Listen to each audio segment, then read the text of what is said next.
Car Obsession is proudly supported by Exchange My Car, Carly and Draggy. For a limited time only, use Car Obsession 10 to get money off with Carly, and there's also a discount code for Draggy as well, which again is Car Obsession 10. All of the details are in the video description below. Last year I tested the new Audi S3, and whilst it is a capable car, I was left somewhat cold. Recently though, I was chucked the keys to the Audi RS3, so would it be love at first drive, or would I get the cold shoulder again? Well, let's go for a drive and find out.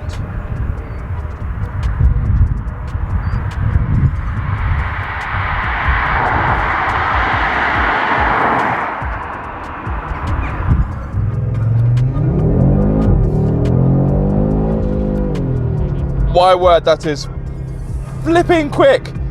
The new car may not have any more power compared to its predecessor, but when you bear in mind this has got 400 horsepower on tap, I'm sure you'll agree that isn't necessarily a bad thing. This car does have more torque though. It has 500 Newton meters, which is 20 more compared to the old RS3. By the way, if you prefer that in pound-feet, I will of course drop a caption below. The new Audi RS3 will smash 62 miles per hour in just 3.8 seconds. Yes, you heard me right. This relatively practical family hatchback will hit 62 miles per hour in under 4 seconds. Incredible stuff. The top speed, as you can imagine, is limited to 155 miles per hour, but I have the Launch Edition, which is just below the range-topping Vorsprung trim level, and that means I have a top speed of 174. But I've not finished. If you go for the optional dynamic pack, then you'll get carbon ceramic brakes on the front axle and a top speed of, wait for this, 180 miles per hour. 180 miles per hour in an Audi hatchback. 180. Just, I can't get my head around those figures. In case you're struggling as well, how about we put those numbers into action? There we go. Whoa, that's violent. Whoa. That must have been the quickest 3.8 seconds in my life. Oh, whoa. That genuinely recalibrates your senses. It's like a hard reset. Like, right, time to do the same going the other way. Right, let's go again. Whoa. Oh.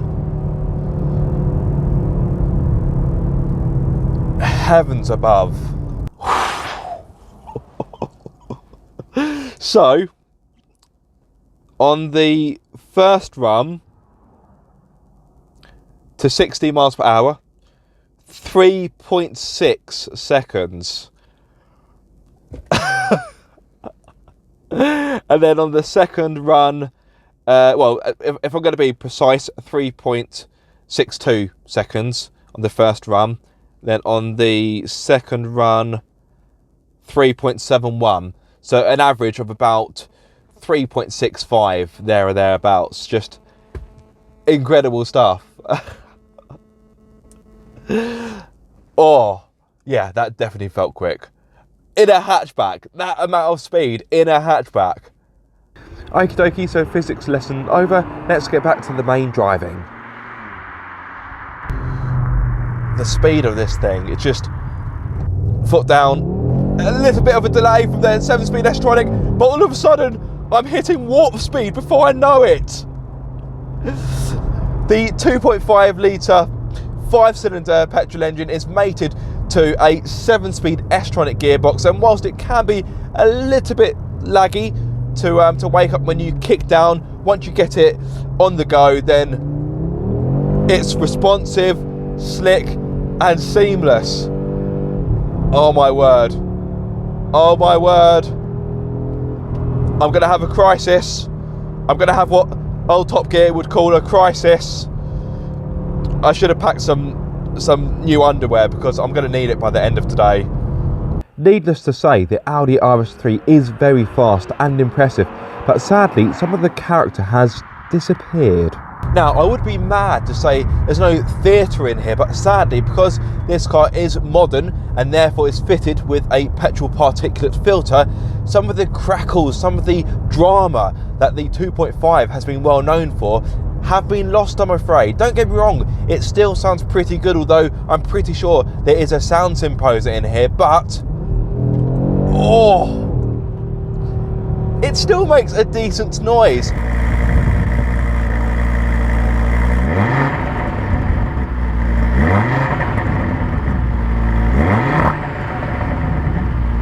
It's just lacking that character that it used to have. Now, I've never driven the RS3 before, but I have driven the TTRS quite a few years ago, so I do remember how the engine should sound.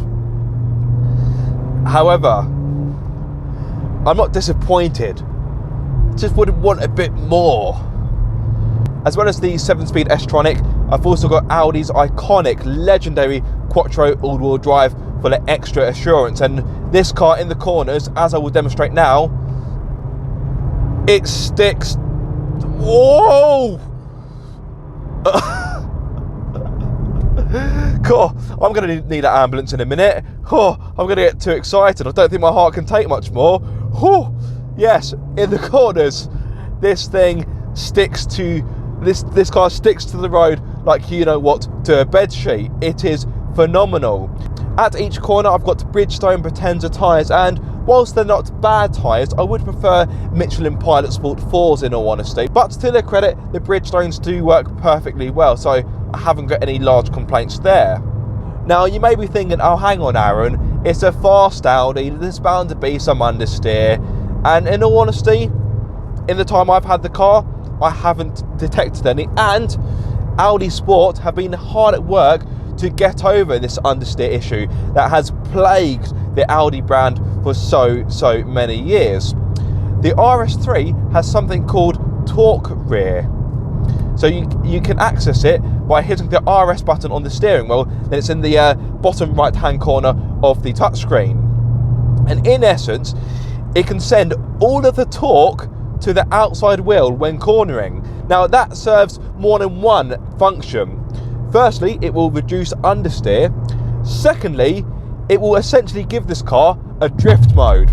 Now sadly, as you can imagine, that kind of feature isn't meant to be used on the public road, and I haven't got access to a racetrack today, so sadly I can't really see how well it works. As well as the new torque rear mode, there's also a choice of driving modes, 6 to be precise. Efficiency, comfort, auto, dynamic, but I've also got 2 RS specific driving modes as well, RS Individual and RS Performance. In the RS Individual, that dials everything up to the maximum, but you still have a bit of leeway to change and customize the ride setting, the dampers. This car as standard, this car as standard, because this is the launch edition, does come with the adaptive suspension. But if you go for the standard RS3, you won't get that. That is an optional extra. Now I will talk about prices in a bit. This car is not cheap. I'm just going to go out and say it. And you've also got RS Performance, which again dials everything up to the maximum, and it's been designed for road surfaces such as the Nürburgring. I wish I was on the Nürburgring right now, because my word, I would be having so much fun now. Well, I'm having fun anyway, and that is another thing that you wouldn't really expect from a fast Audi. Fast Audis, they are very good at what they do. They're very clinical, very efficient, but it's not often you would call them fun. I've driven quite a few fast Audis, and there's not many I would hand on heart say are genuinely fun. But this car, oh, this car is it is quite a large bundle of fun. The only problem is you can't really get its full potential out on the road. You just can't. It's too powerful. I'd love to see what this could do on a racetrack. Let's go back to speaking about the handling. Yes, I haven't detected any understeer. The brakes perform very well. Stamp on them nice and hard. Oh, get that exhaust making a bit of a racket. The launch edition, as standard, does come with the sport exhaust for extra noise. But yes, it's still missing some of those crackles that you would get from older RS3s. The great thing about having all of these driving modes is that when you don't want to drive as if the world's about to end and you want something a bit more supple, particularly with the adaptive suspension, you can pop it into comfort, and then all of a sudden this big beast mellows down into quite a nice companion for driving. All of a sudden the ride is supple, everything is toned down, there's less urgency in which things are being done, and it almost feels like your average A3. So it does have a kind of Jekyll and Hyde characteristic, which I like. And this car is surprisingly comfortable for longer distances. You may have watched my previous video with this car, or one of my previous videos with this car, where I drove this car almost 500 miles and it was almost 11 hours. And you'd think that kind of journey in this kind of car would break you, or at least become quite tiring. But no, it really didn't. The adaptive cruise control was lovely to have. The seats are comfortable. The adaptive suspension that I keep banging on about, that worked very well. And it was actually a pleasant trip. This car offers quite a good level of refinement as well. Of course, there is a bit of tyre noise coming in from those 19-inch alloys, but I wouldn't go so far to say it's deafening, or you feel like you need to shout to speak to any passengers, or you need to crank the lovely Bang & Olufsen stereo up. No, not at all. Wind noise is pretty well controlled. You may be able to hear a faint whistling. That's caused by the GoPro I've got on the roof. So that isn't the car, that is my GoPro.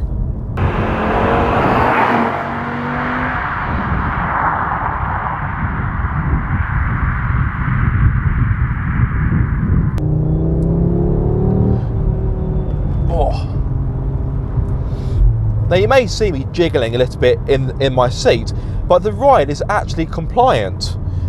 As I've mentioned, this car does have the adaptive suspension, which I would urge you to spec, although it does come standard on the launch edition, as I may have mentioned. But the ride is pretty good. I've got it in dynamic at the moment, and whilst the ride is firm, it's not trying to break my back.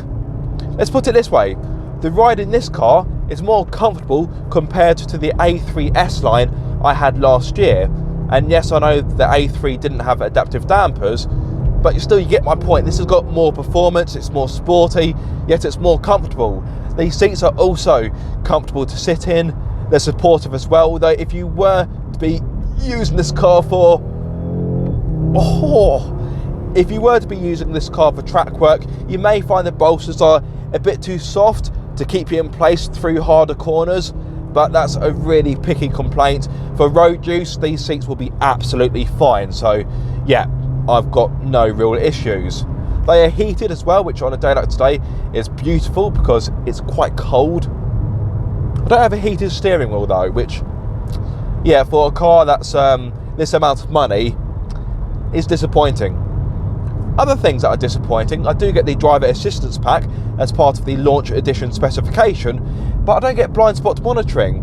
Now, I don't necessarily need it, but I just think for the price that someone would be paying for this car, to exclude that feature just seems a bit tight-fisted. I've teased the price a few times now, but how much exactly is it?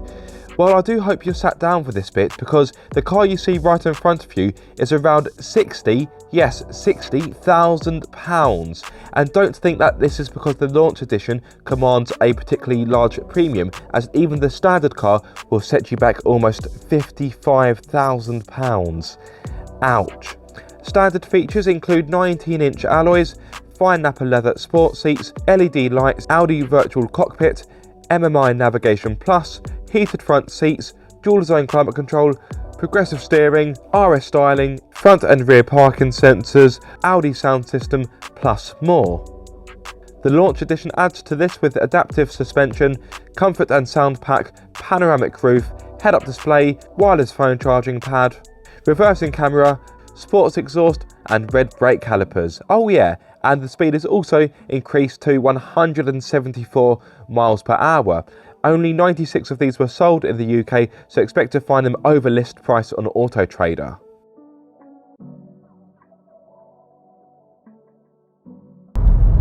In case some of you are wondering about fuel economy, this engine on a combined run should offer up to 31 miles to the gallon, and CO2 emissions are a little over 200 grams per kilometre. Whilst I've had the car, I have been getting, let's have a look, so I've actually been getting, to this point, 34 miles to the gallon. Now it has helped that I have done some longer journeys, done a few motorway trips, and that's obviously pushed the economy up a little bit. On my drive today, which has been a bit more exuberant, I am currently doing 21.4 mpg. Yeah. To be fair though, I think considering the amount of performance this car has, that's actually pretty respectable. Not the 21.4, that's not so good, but I'm talking about the kind of low to mid 30s. That's not bad. And to be fair, the fuel economy in this car is about the same as my Mark II Land Cupra, and that's got a 2 litre engine with 4 cylinders and not 5. So not bad going at all. Now, whilst I'm on the topic of more sensible things, let's cover practicality. The boot isn't the biggest, thanks for the space needed for the Quattro system. With the rear seats up, you're looking at 282 litres, which is far from class leading, and that can be extended to a little over 1,100 litres when you fold down the rear seats. The RS3 comes as standard with Audi storage pack, meaning it has netting in the boot, netting on the back of the front seats, and a 12-volt socket in the boot. Rear space is okay for my height, I'm 6'2", when sat behind a driver's seat that has been set for myself. So if you are taller than me, you may struggle, but for the majority of adults, I can't see there being too many complaints. There's nothing groundbreaking when it comes to storage, but there's a few cubbies here and there, as well as front door bins that can take up a 1 litre, bottle of water. There's some cars I wish I had never have driven because I wanted them so badly and I can't afford them. This car's just joined that list. In case you're wondering, other cars that are on that list are the Honda Civic Type R, many Caterhams, and the Toyota GR Yaris, to name but a few. So then, where do I begin with this car? The Audi RS3 Sportback. It is an animal. It is a savage. The performance is mind-blowing. The grip is tarmac bending, but sadly, the price is eye-watering. It is a lot of money, but it is a lot of performance and quite a lot of car at the same time. You've got a car that has sports car performance, but in a practical body shape. So, yeah, this car's got a lot going for it. To go back to my original question, has it been love at first drive, or have I been given the cold shoulder? Now, it is definitely love at first drive. In fact, could I marry this? Is that a thing? It's 2022, modern times, I'm sure there's a way I can make it work. It is wearing white, after all, this is my bride. This is getting weird. Time for me to end. A massive thank you to Audi UK for loaning me the car for the week, and of course, a massive thank you for you guys watching this video. If you have enjoyed it or found it useful, be sure to like, comment and subscribe. If you are subscribed, don't forget to click the bell icon so you get notified every time I make a video. But until the next time, guys, be sure to keep up the car obsession. Oh yes.